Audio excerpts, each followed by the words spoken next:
Chers frères et chères sœurs en humanité, nous allons terminer cette présentation avant l'arrivée du grand témoin qui arrive à 17 heures. On va la terminer en déclinaison de ce que peut être la manière de résister au traumatisme vicariant.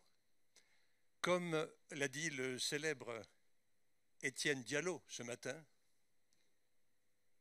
traquer là-bas, traquer ici, trancher le bras, trancher la vie, traquer partout, aucun repos, aucun sommeil, aucune paix, plus de soleil, juste des plaies. En deux minutes, et après je passe la parole à mes camarades intervenants. Mes parents m'ont appelé Georges Yoram Federman, et je les ai crus sur parole. Et ça a été mon premier et dernier acte de foi. Ensuite, la vie m'a désespéré. Et je pense, comme Primo Levi, au suicide, pas trop vite. J'attends que le danger nucléaire auquel il nous avait mis en garde nous rattrape. Il est déjà en place, d'une certaine manière. Donc, je suis né juif arabe au Maroc et je me suis converti à l'exercice de la médecine. Et en étant juif arabe au Maroc, je suis parti avec un handicap, une mère juive. Et ça a déterminé le reste de ma vie. Vous connaissez la différence entre une mère juive et un terroriste. Avec un terroriste, on peut discuter. Et donc, j'ai consacré ma vie de psychiatre. Je suis devenu psychiatre parce que ma mère m'avait capté et rapté. Elle ne voulait pas me rendre. Et j'ai consacré ma vie de psychiatre à accueillir les sans-papiers au cabinet en libéral sans rendez-vous. Je me suis rendu compte que nos frères et nos sœurs qui tentaient de prendre pied sur notre continent et qui étaient tellement les malvenus souffraient avant tout de mutisme.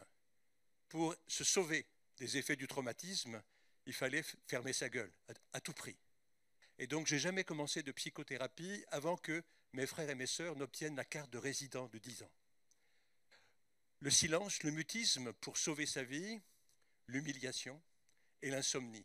Et l'insomnie, c'est la raison pour laquelle j'ai consacré mon travail sans rendez-vous et j'ai ouvert le cabinet en termes d'hospitalité. Et donc, deux, trois choses avant de présenter mes camarades qui vont intervenir chacun 20 minutes et ensuite on passera la parole au grand témoin. Il y a la question de l'antisémitisme contre lequel j'ai toujours lutté, mais aujourd'hui c'est autre chose dont il s'agit. Et aujourd'hui c'est l'anti-islamisme qui a pris la place de l'antisémitisme. Et il ne s'agit pas d'opposer ces deux formes de violence, mais d'en complémentariser les luttes et de faire en sorte, de mon modeste avis, qu'on puisse protéger au nom d'Auschwitz les plus vulnérables à un moment donné.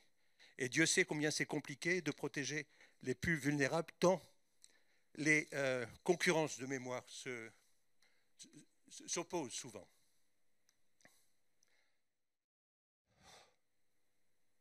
Et maintenant, qu'allons-nous faire pendant cette dernière table ronde qui nous réunit avec Aman, l'Érythréen qui a manqué le train à 1000 reprises et s'est retrouvé du côté de Calais avec une rage de lion en cage et qui, parlant plus de 6 langues, est devenu médiateur à Lyon.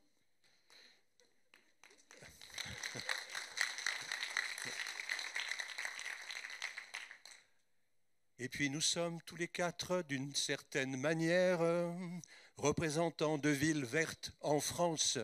Strasbourg, Bordeaux et même Lyon unissent nos destins pour protéger la planète. Et quant aux origines, nous sommes peu ou prou originaires du reste du monde. Et aujourd'hui, comme vous le savez, il y a de plus en plus d'étrangers dans ce monde qui nous envahissent et cherchent à nous remplacer. Et ensuite, nous aurons Anaïs Antoniose, de l'hôpital d'Avicenne, là où un certain jour, le grand-père d'Estelle est venu finir ses jours, comme elle nous l'a confié. Et Estelle fermera la marche. Merci, camarades, et on lâche rien. Hein. Wow!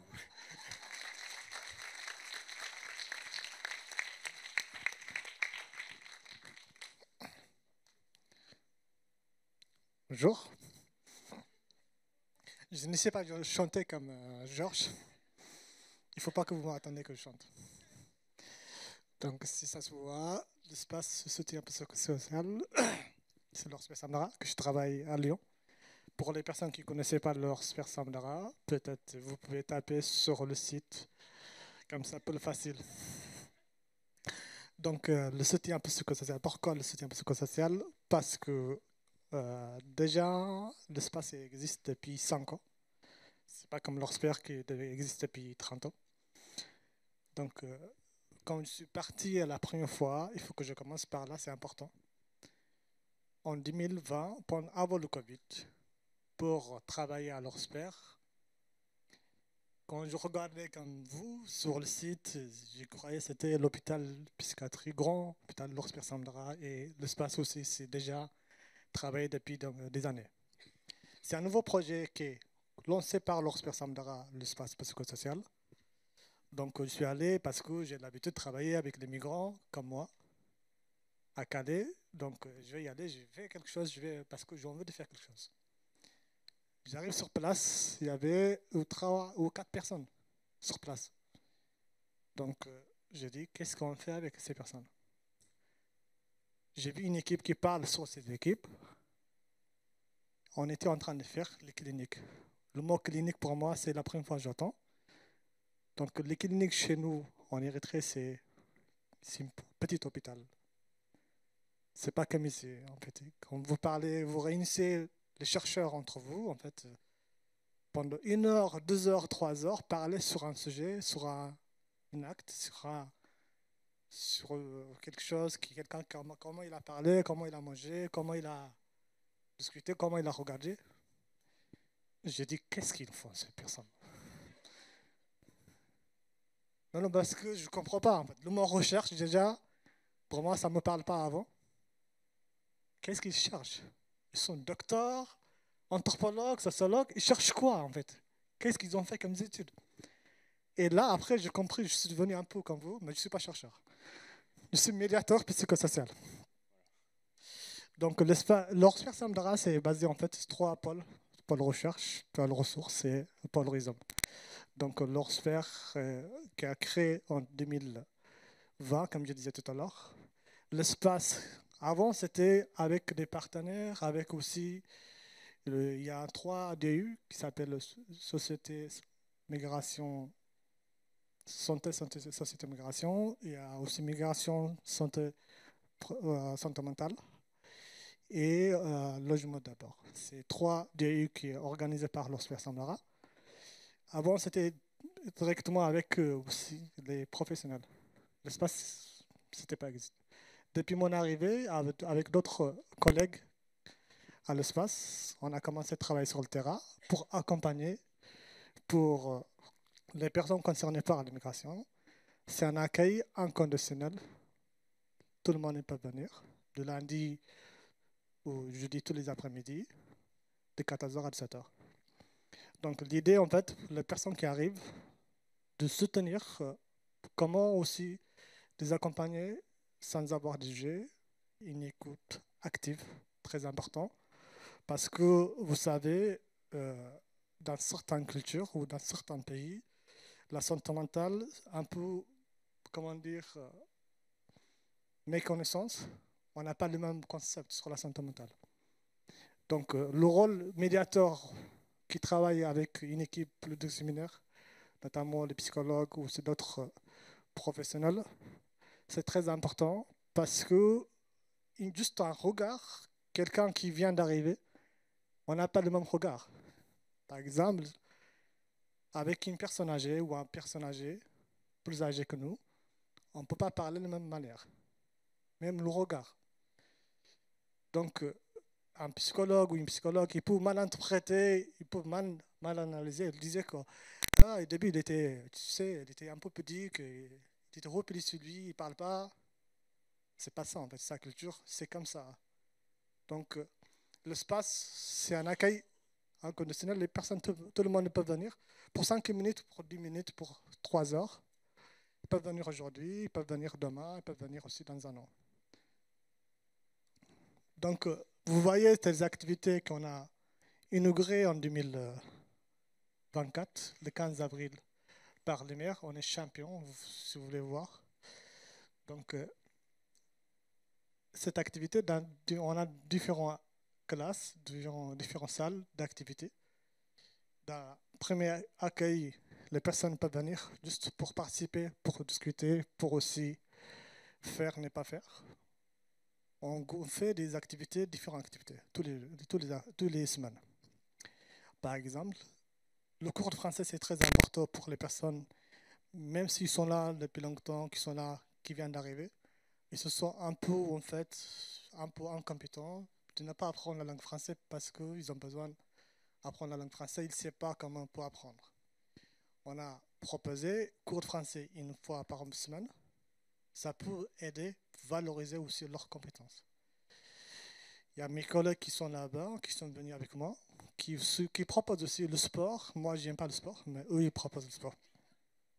Donc, les activités aussi, tout le mardi après-midi, il y a le foot. En même temps, en parallèle, il y a des activités qui sont liées un peu société ou un peu à télécréation, tout ça. Et le mercredi, je parle de moi. Donc, le débat, c'est très important pour moi. Parce que dans tous les sujets,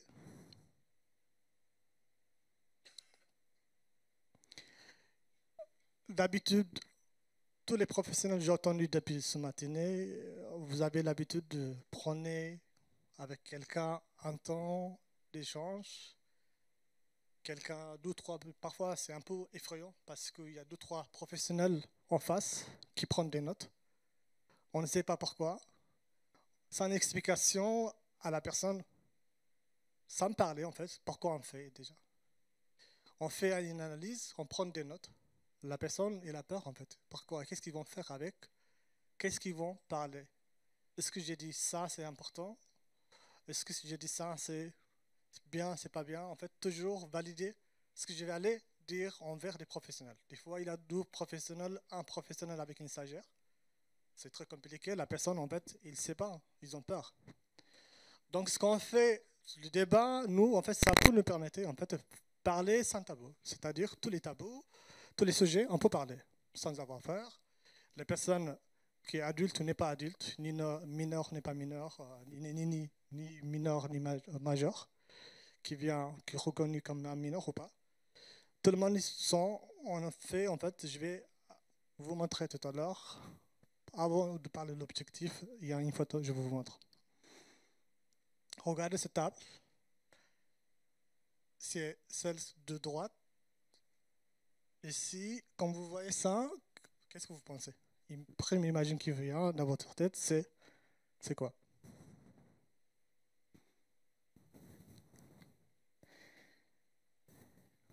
Notre droite, celle-là.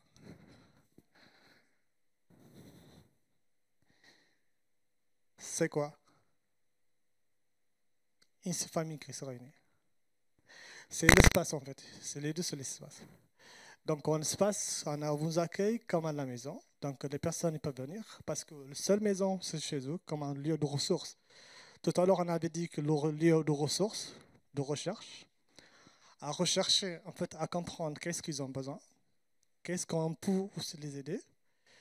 Monsieur tout à l'heure avait dit que, en fait, qu'est-ce que tu peux apporter toi, la personne. Autant que moi, autant que je travaille dans ce domaine, autant que je travaille dans cette structure-là, en fait, je sais tous les parcours qu'ils peuvent me raconter, peut-être que moi j'ai vécu personnellement. Donc, je n'ai pas besoin de savoir, aller jusqu'au profond, en fait, toucher. Finalement, je ne peux rien changer. Qu'est-ce que je peux l'apporter? Moi, en tant que professionnel, la personne qui vient ici, qu'est-ce qu'il peut m'apporter? Qu'est-ce que je peux retrouver chez lui? de ressources. Quelqu'un qui a vécu la Libye, quelqu'un qui a vécu la Méditerranée, quelqu'un qui a vécu tous les déserts, de torture, de ça, de maltraité, on ne peut pas changer. On peut le réaliser d'imagination, je vais y aller en Europe, dans un pays de droits de l'homme, ça va régler ce problème, tout va bien. Finalement, je me retrouve à la rue, dormi par terre, et ce n'est pas réalisé. Qu'est-ce que je peux faire? Si j'allais dire on va faire ça, en fait, c'est des promesses, fausses promesses. Il ne faut pas donner faux espoirs. Donc, sans donner des faux espoirs, on parle sur les réalités réelles. Lorsque vous ne vous sentez pas bien, comment vous faites? On appuie sur leurs ressources. Ça peut être la religion, par exemple. Quelqu'un qui connaît un peu la connaissance de la religion. Quelqu'un qui a vécu aussi de parcours migratoire, qui a passé sur le défi, qui a survécu, qui a des ressources, qui sait de quoi il parle, on peut aussi donner la parole. Donc on choisit des thématiques ensemble, avec le groupe. Ça peut arriver, moi aussi j'anime le groupe de parole. On a une règle, la seule règle. L'espace est un accueil inconditionnel, tout le monde peut venir. Ça c'est notre première règle. Les personnes arrivent aussi à l'espace, on ne peut pas leur juger. Parce que la personne, tout ce qui vient à l'espace, en fait, diversité en fait, de différents pays, on n'a pas les mêmes religions, on n'a pas les mêmes mentalités, on n'a pas les mêmes médications, on n'a pas le même parcours migratoire. Même si je suis un migrant, je peux avoir des questions de géographie en arrivant, par exemple, à la Libye, tout ça, j'ai vécu peut-être l'Italie, j'ai vécu, mais je n'ai pas vécu de la même manière. Je n'ai pas j'ai pas vécu la même période. Donc, quel droit je vais le dire, ah ça va aller. Je ne peux pas dire ça. J'essaye en fait de trouver le pouvoir d'agir de cette personne. C'est quoi en fait les ressources, sa personne en fait, avec quoi je peux m'appuyer, avec quoi je peux aussi travailler avec mes collègues, ensemble. Qu'est-ce qu'on peut retrouver comme de ressources pour ces personnes? L'objectif en fait, de lutter contre l'isolement, parce que les personnes qui arrivent ici en France, ils ne connaissent personne des fois, parce qu'ils n'aiment pas aussi mélanger avec leur communauté. Des fois, ils ont envie de mélanger avec d'autres communautés, notamment comme l'espace ou d'autres. Aussi, notre rôle principal, en fait, de sensibiliser aussi pour stigmatiser sur la santé mentale. On a le rôle à parler, à sensibiliser, parce qu'il y a des professionnels qui travaillent avec moi, des psychologues, qui sont formés sur la santé mentale. Moi aussi, je suis formé sur la santé mentale un petit peu. 5 minutes? Déjà? Je ne suis pas parlé encore. Donc, j'essaye un petit peu vite fait sur la santé mentale. En fait, le rôle de l'espace, en fait, sensibiliser, accompagner et orienter les personnes qui viennent à l'espace vers des professionnels. Quel que soit leur statut, en fait, eux, ils viennent d'arriver, ils ne savent pas à qui ils peuvent adresser, à qui ils peuvent aussi discuter, demander d'aide. Ce que nous, on fait à l'espace, on accueille, on écoute. À l'espace, on peut venir sans avoir un rendez-vous, comme je disais tout à l'heure. On peut être aussi à l'écoute avec ces personnes, en fait, pour les accompagner. Donc, l'espace qui vient, il y a des mineurs qui viennent, il y a les femmes qui viennent une fois par semaine, de matin, mercredi matin, 10h à midi. Je ne suis pas là, je n'ai jamais été. Il n'y a que les femmes qui animent cet atelier. Aussi, la plupart qui viennent, en fait, ils sont orientés par des partenaires. Ça peut être la base, ça peut être aussi d'autres partenaires, comme des assistantes sociales ou autres, qui ont besoin d'accompagnement, qui ne savent pas les questions culturelles, ça peut être aussi les questions de santé. En fait, ils ne savent pas comment on peut parler avec ces personnes. Ça nous arrive aussi de se déplacer quelque part pour aussi débloquer cette situation. On ne fait pas de consultation à l'espace. Juste on fait par groupe de parole, par collectif, pour aussi améliorer quelque part leur situation. On ne peut pas changer aussi leur situation sur les questions de papier, logement, travail, ça c'est sûr. Il faut être transparent depuis le début pour aussi expliquer qu'est-ce qu'on peut faire, nos limites, notre rôle. Ils savent, au fond, ils comprennent ce qu'on fait, c'est important pour eux. Donc, juste pour vous dire, le soutien psychosocial, si on est formé, on a la bonne attention, tout le monde peut faire. Le police qui travaille bien pour les accompagner, si on sourit, qui fait Même il fait un câlin, jamais on a vu, mais c'est un soutien psychosocial aussi. C'est un prof qui est à l'écoute avec ses élèves. Ça peut être un soutien psychosocial. L'espace, en fait, on fait plein d'activités. Juste pour vous dire, c'est très important que l'écoute et le sourire, un petit câlin pour les personnes qui arrivent.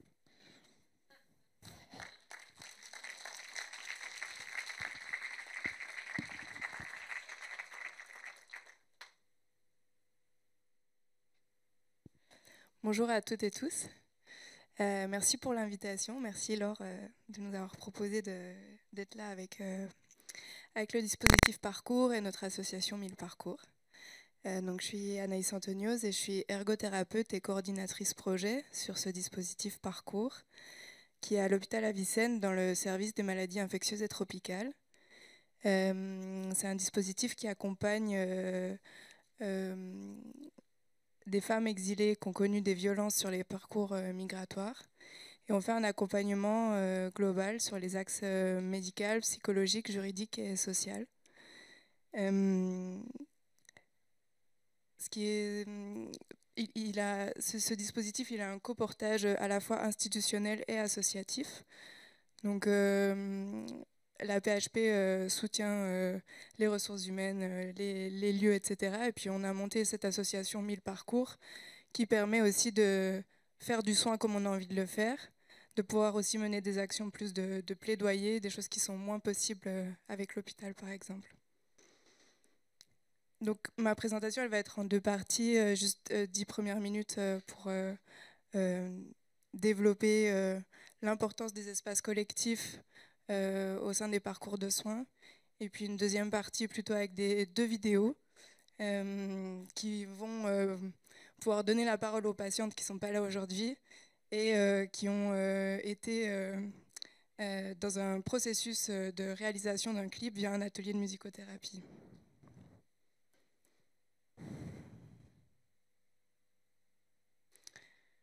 Donc j'avais envie de parler aujourd'hui de l'intérêt des espaces collectifs dans nos manières de prendre soin des personnes en situation d'exil. J'y vois bel et bien un levier de lutte. On se l'a dit pendant toute la journée et on le sait, le trauma fige. Le système juridico-administratif crée des parenthèses de temps suspendues qui durent parfois très longtemps. Et la précarité et l'exil isolent.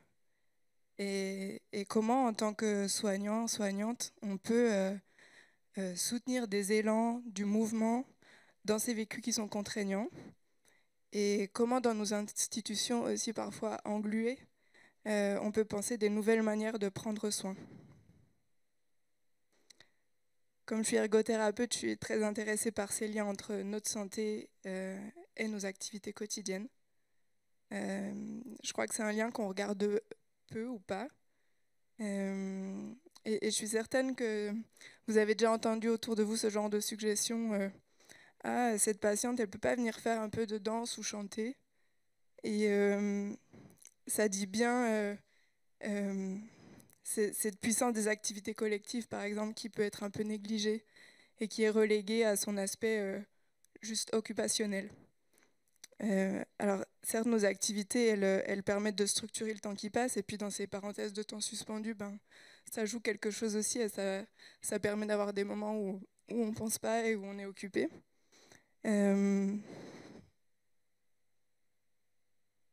Mais c'est aussi des endroits qui permettent de pouvoir trouver du sens, faire des choses qui ont recours aux valeurs auxquelles on croit, qui nous donnent envie de se lever le matin. C'est aussi les activités quotidiennes qui permettent de tisser du lien, d'avoir différents rôles sociaux. Et c'est autant d'éléments qui concourent à une meilleure qualité de vie, à plus de bien-être et à rester en bonne santé. Quand une patiente vient à un atelier collectif, en fait, elle n'est plus tout à fait patiente, ou du moins pas que. Et elle vient habiter un rôle de femme, un rôle d'amie, un rôle de chanteuse au sein d'un collectif, un rôle de sportive qui vient à l'afro-fitness. Elle vient aussi dans son rôle de membre d'un collectif. Et peut-être même membre d'une nouvelle famille, ces familles qui se créent dans les parcours d'exil.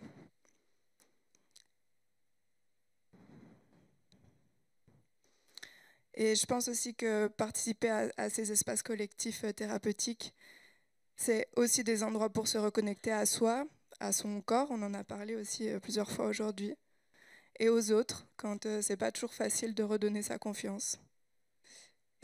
Ça permet aussi de se redécouvrir ou découvrir des capacités qu'on a et des nouveaux talents.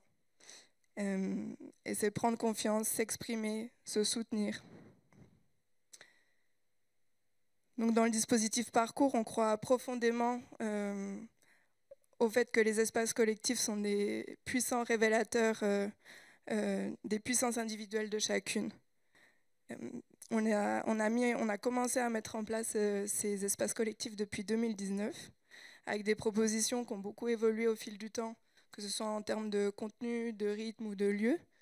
Donc on avait au départ un atelier par mois, puis maintenant on en a plusieurs par semaine. C'est des ateliers qui ont été au début juste dans l'hôpital, et puis petit à petit ils ont trouvé des ouvertures aussi vers l'extérieur et sortir des murs de l'hôpital.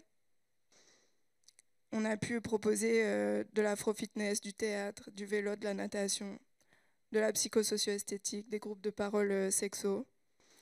Et l'atelier musicothérapie dont je vais vous parler un peu plus aujourd'hui, c'est un bel exemple des transformations importantes qu'on peut voir dans ces espaces. Donc c'est un atelier qui est animé par un musicien et notre psychologue. Et l'idée, c'est de se retrouver chaque semaine pour chanter ensemble, faire des concerts, et l'année dernière, c'était pouvoir enregistrer 2 chansons. Certaines des patientes ont voulu même réécrire les paroles de chansons existantes pour y injecter leur propre réalité. Et cette écriture, ça se faisait en consultation individuelle avec la psychologue. Donc il y avait des allées-venues entre les espaces collectifs et l'espace individuel. Et ce dont on s'est rendu compte, c'est qu'il se passe des choses à la fois en atelier, en consultation individuelle, mais aussi bien au-delà de ces espaces-là, et qu'il y a des choses très poreuses et des ponts qui se tissent entre les différents espaces.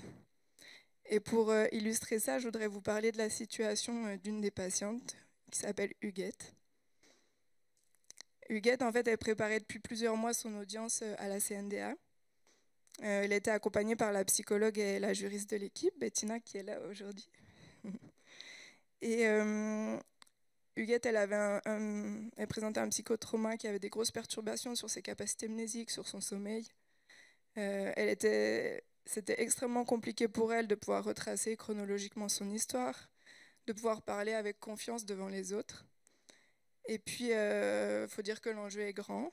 L'obtention des papiers, c'est ensuite l'ouverture vers un avenir qui est plus sécure. Et puis, ça permet enfin de regarder devant. Donc, au fur et à mesure, on a vu qu'elle investissait très régulièrement ces différents rendez-vous individuels, mais aussi les espaces collectifs, notamment l'afro-fitness et la musicothérapie. Et petit à petit, elle a pris une place importante dans ce collectif de leaduse. Elle était même à soutenir les autres qui oubliaient les paroles, et elle les connaissait par cœur. Et puis, elle a aussi pu monter sur scène pendant les concerts. Elle a pris le micro et a chanté devant un public. La semaine précédant son audience, elle a pu revoir la psychologue pour un dernier coaching avant CNDA.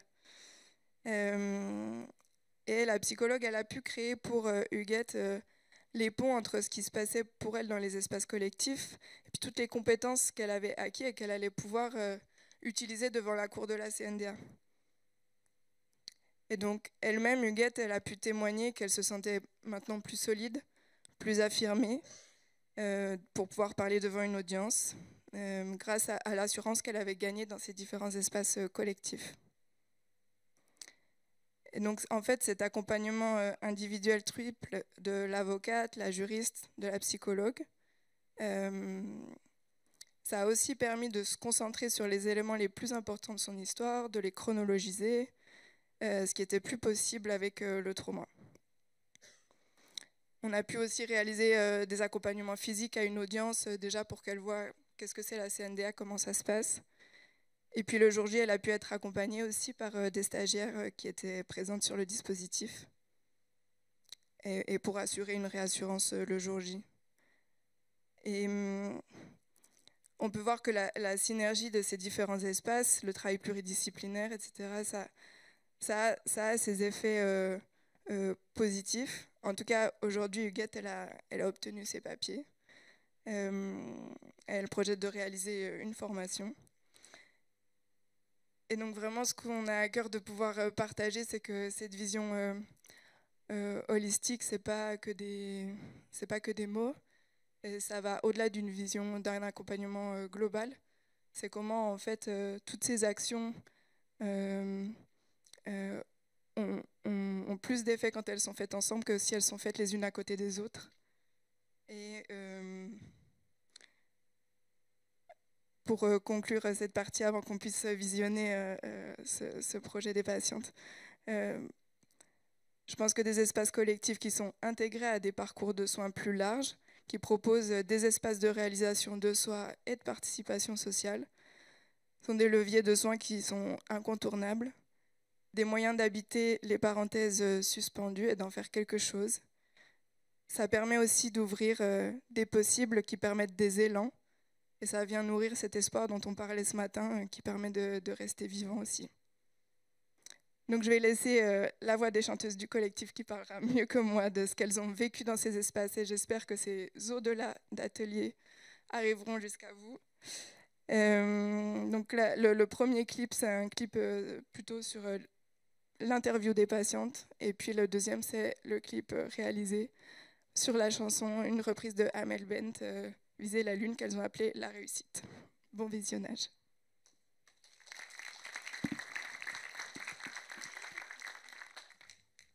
Alors bonjour à tous, moi je suis Estelle Johan, je suis psychologue clinicienne et je travaille à l'association Ethnotopie où je suis aussi référente périnatale.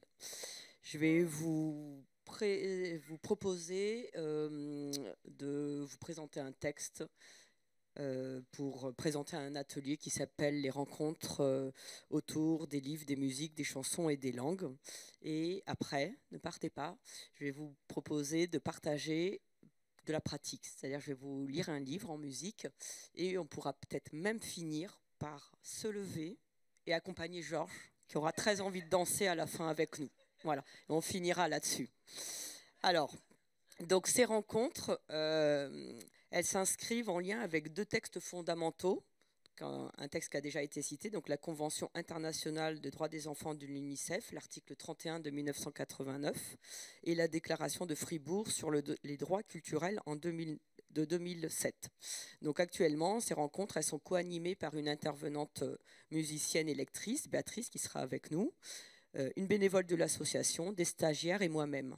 Donc nous sommes un groupe pour accueillir les familles, les adultes et les enfants, les interactions entre les adultes et les interactions entre les enfants.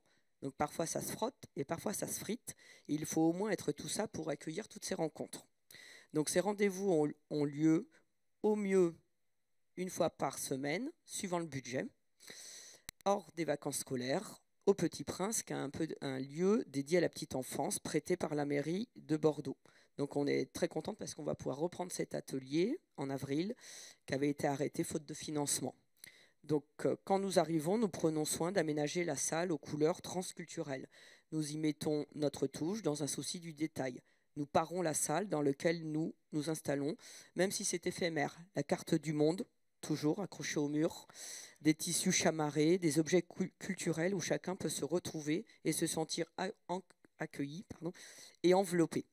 Donc en 2018, Sophie Marinopoulos, psychologue et psychanalyste, alerte sur la détérioration des liens parents-enfants dans notre société et rend un rapport à la ministre de la Culture où elle conceptualise la notion de santé culturelle qui fonde la réhabilitation d'une culture universelle, une culture dite sans frontières que porte l'éveil humanisant des tout-petits.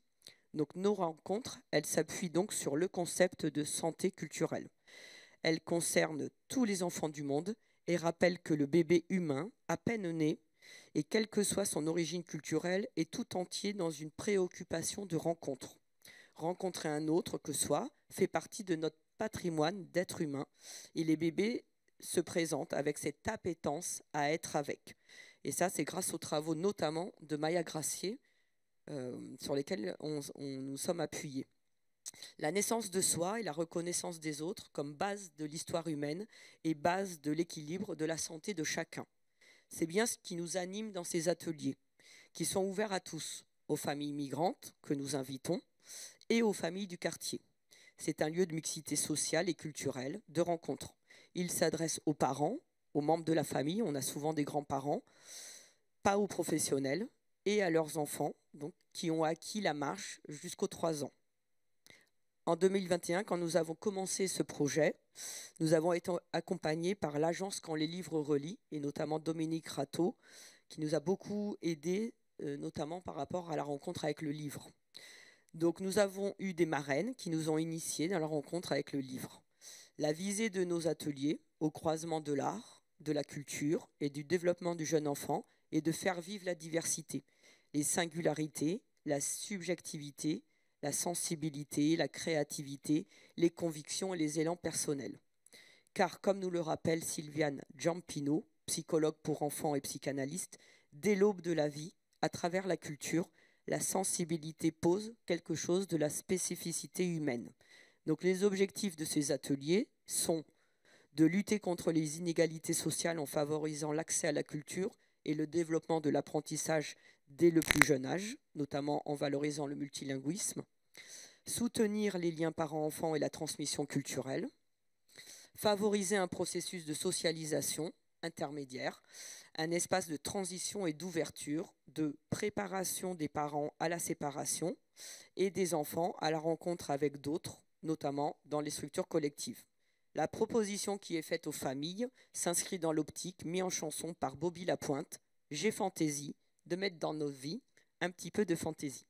Ces espaces de partage de cette fantaisie invitent une pulsion de vie.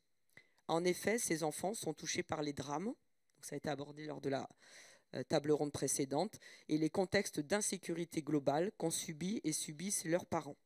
Notre volonté est qu'ils puissent ainsi bénéficier d'un espace bienveillant où ils puissent éprouver de la fantaisie et une remise en mouvement psychique et physique où l'accès à la culture est garanti pour tous. Donc les médiations artistiques permettent le déploiement d'un espace imaginaire ludique qui favorise une fluidité des associations et une libre circulation de la pensée qui soutiennent la remise en mouvement psychique. Et ça va être particulièrement important chez des parents souffrant de psychotraumatisme qui ont tendance à souffrir d'une pensée figée. Cet imaginaire ludique peut créer des liens avec les représentations infantiles du parent, ses propres souvenirs d'avant les événements, celui de la migration, et de favoriser la conscience d'une transmission intergénérationnelle, là où la migration et l'exil ont pu donner un sentiment de rupture irrémédiable. Renouer avec leur capacité à associer librement, en lien avec leur propre enfance, leurs parents, leur famille et leurs propres enfants, permet aussi d'inscrire l'enfant dans une lignée et de réfléchir à la façon d'être parent et de transmettre aujourd'hui.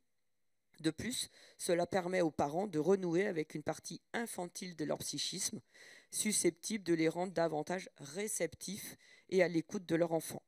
En effet, la médiation culturelle, utilisée au sein d'un groupe, peut favoriser une capacité de rêverie collective qui contribuera à remettre en route la capacité de rêverie maternelle et ou paternelle et contribuera à réanimer des compétences maternelles ou plus globalement parentales, souvent anesthésiées par l'exil. Donc grâce à des espaces d'élaboration différents, les parents et les enfants que nous accompagnons dans notre dispositif transculturel, Périnate, bénéficient de différentes scènes pour expérimenter la permanence de l'objet. Malgré les perturbations de l'environnement spatial, social, changement d'hôtel et ou de statut administratif, ils peuvent expérimenter un espace suffisamment bon qui tient. Le dialogue des cultures, sous forme ludique et au travers de médiation, est un outil permettant de créer des liens et de favoriser des métissages. Donc, lors de nos consultations et nos ateliers de prévention, nous avons constaté par exemple que les parents ne chantent que trop rarement à leurs enfants, mais souvent utilisent leur téléphone portable pour les endormir ou les calmer. Et cela introduit une distance corporelle où le bébé, s'il est bien entouré de sons, n'est pas dans un contact charnel, vibratoire et familier. Donc les chants traditionnels, les berceuses, sont un patrimoine en voie de disparition sous l'impact de notre modernité. De plus, l'isolement généré par la migration, ainsi que l'impact des traumatismes vécus, font que les mères ne sont parfois plus en capacité de mobiliser leur mémoire familiale et culturelle à laquelle appartiennent ces chants. Or, habituellement, les parents proposent des chansons et des comptines à partir de leur propre répertoire et de leur histoire familiale. Mais il faut pour cela que les parents puissent faire appel à leur histoire, à leur mémoire d'enfant, pour se rappeler des comptines, des chansons qui leur étaient racontées. S'ils y parviennent, cela crée un lien entre les générations et un vrai sentiment de transmission. Nous savons que le chant maternel contribue à diminuer le stress des bébés. Et nous faisons l'hypothèse que ces ateliers artistiques peuvent ainsi faciliter le réveil de cette mémoire, parfois empêchée. La proposition faite aux parents est d'alterner, pendant les ateliers, des moments de participation active et des moments de découverte. Donc certains ont pu partager des chansons, des musiques de chez eux, de leur patrimoine, dans leur langue maternelle, et nous montrer des danses traditionnelles, notamment albanaises. Une mère somalienne a pu utiliser un instrument qu'elle savait jouer, une darbouka. Et le djembé, instrument familier, passe souvent de main en main. Nous avons noté que dans ces moments, les visages s'illuminent, les pores de tête sont plus droits, fiers, et que des sourires sont présents. Comme on le dit, la musique adoucit les mœurs et les cœurs. L'intervenante musique apporte des objets sonores détournés, des coquilles de noix, des coquilles Saint-Jacques, des couvercles de pots de confiture, des couvercles de casseroles, un arrosoir, des noix de coco, mais aussi des instruments inventés. Merci Vincent. Cela suscite toujours de l'étonnement, de la surprise et de l'émerveillement, et aussi des rires. C'est une véritable invitation à la découverte et à la créativité. Donc cette action repose également sur le postulat que l'objet livre vient consolider les liens mère-bébé ou parent-bébé. Support de narrativité possible et support soit d'une entrée dans le bilinguisme, soit dans un aller-retour entre la langue maternelle et la langue d'accueil. Donc un espace commun d'imaginaire, voire d'un voyage partagé le temps d'une histoire. Le travail à partir de cette médiation peut agir comme une prévention des clivages, du manque de sécurité pour une mère qui pense son enfant comme appartenant déjà à la société d'accueil. Donc, les intervenantes proposent des albums jeunesse sans texte, des livres de différents formats, des livres accordéons ou des livres qui se lisent dans différents sens, et des supports documentaires qui favorisent des échanges riches sur les habits, sur les costumes, comment on dit sandales, tapettes, méduses, tongs, claquettes, sur les soupes, sur les je t'aime, sur les monnaies, sur les marchés du monde.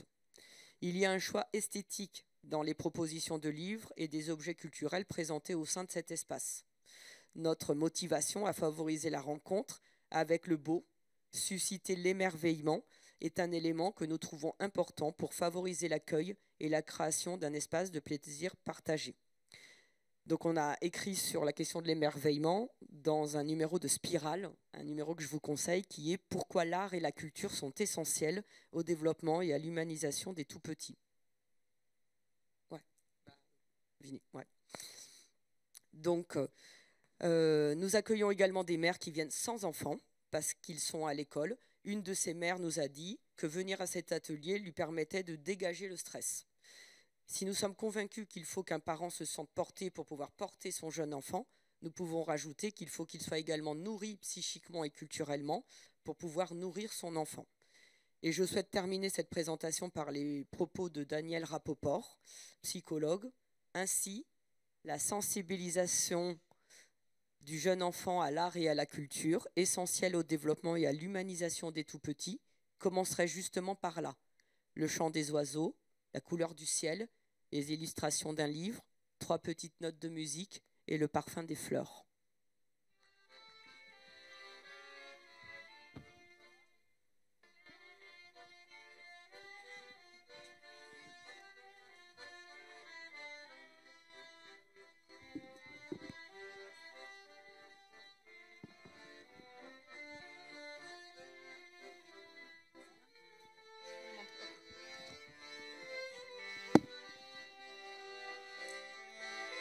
Ça marche? Oui.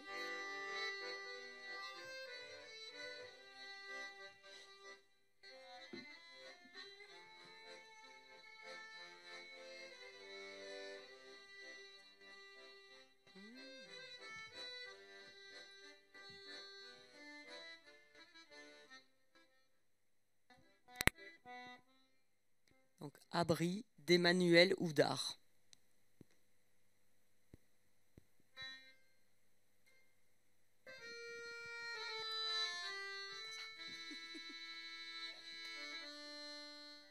Un abri, c'est un endroit où l'on se sent en sécurité.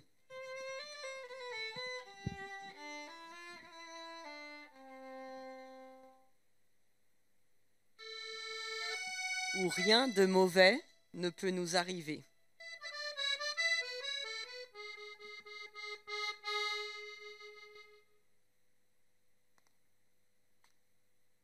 Dans un abri, les chagrins sont consolés.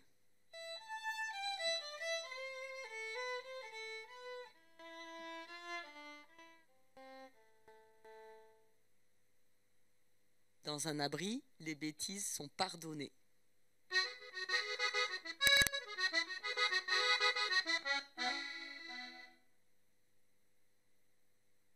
Un abri, c'est quand on n'a plus peur de rien.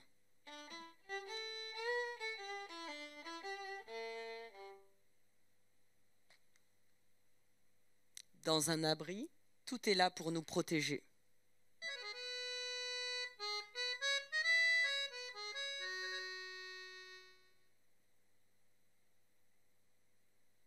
Un abri, c'est un refuge contre les difficultés.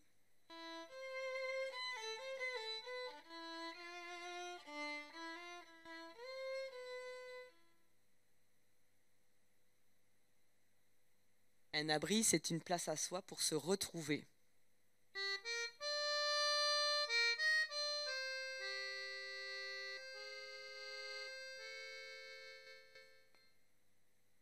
Un abri, c'est le temps de reprendre des forces.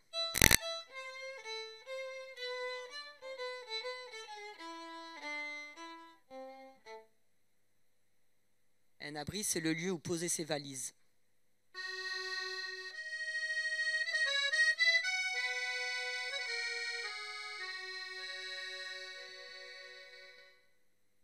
Un abri, c'est un jardin secret où se ressourcer.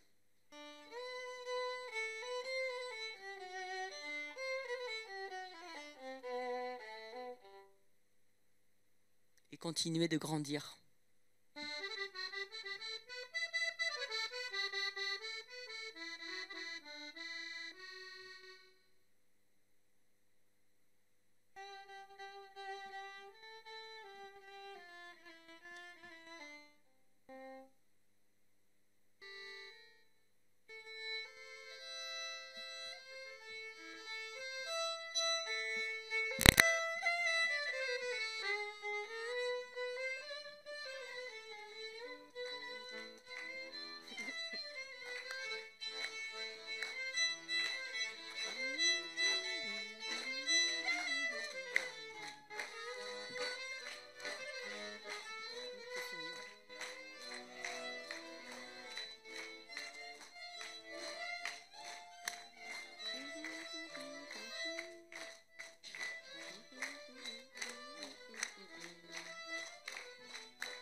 לך דודי לקראת קלה, פני שבת נקבלה. לך דודי לקראת קלה, פני שבת נקבלה. יו, יו, יו, יו, יו, יו, יו,